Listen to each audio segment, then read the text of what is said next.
ನನ್ನ ತಂಗಿ ಹಿಂದಗಡೆ ಒಳ್ಳೆದ್ದು ಥರ ಓಡಾಡ್ತಾಳೆ ನೋಡಿ.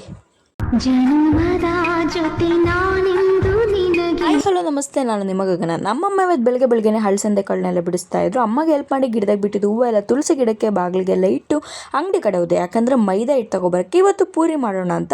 ಮನೆಗೆ ಬಂದು ನೋಡಿದ್ರೆ ಅಮ್ಮ ಉಪ್ಪು ತರದೇ ಮರ್ತಿದ್ದೆ ಅಂದರು. ಹಾಗಾಗಿ ಮತ್ತೆ ಕಲ್ಲುಪ್ಪು ಪುಡಿ ಉಪ್ಪು ಎರಡನ್ನೂ ತಗೊಂಡು ಮನೆಗೆ ಬಂದೆ. ನಮ್ಮಜ್ಜಿ ಗ್ಯಾಪಲ್ಲಿ ಇವಳು ವಿಡಿಯೋ ಬೇರೆ ಮಾಡ್ತಾಳೆ ಅಂತ ಬೈತಿದ್ರು. ಚಟ್ನಿ ಮಾಡೋಕ್ಕೆ ಅಂತ ಇಕ್ಕಿದ ಕಡಲೆ ಬೀಜನೆಲ್ಲ ನಾನೇ ಅಮ್ಮನ ಕಣ್ಣಿಗೆ ತಗೊಬಂದು ತಿಂತಾ ಇದ್ದೆ. ಕೊತ ಅಂತ ಕುದಿದ್ರೆ ಎಣ್ಣೆನಲ್ಲಿ ಪೂರಿನ ತೇಲ್ಸಿ ತಟ್ಟೆಗೆ 3 ಪೂರಿ ಹಾಕ್ಕೊಂಡು ಟಿಫನ್ ಮುಗಿಸ್ಕೊಂಡು ರೀಲ್ಸ್ನ ಮಾಡಿದೆ.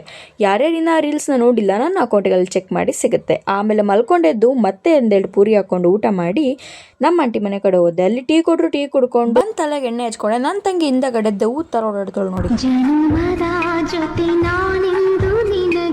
ಮತ್ತೆ ಸಿಗ್ತೀನಿ, ಅಲ್ಲಿವರೆಗೂ ನೋಡ್ತಾ ಇರಿ. ಫಾಲೋ ಮಾಡೋದು ಮಾತ್ರ ಮರಿಬೇಡಿ. ಬಾಯ್.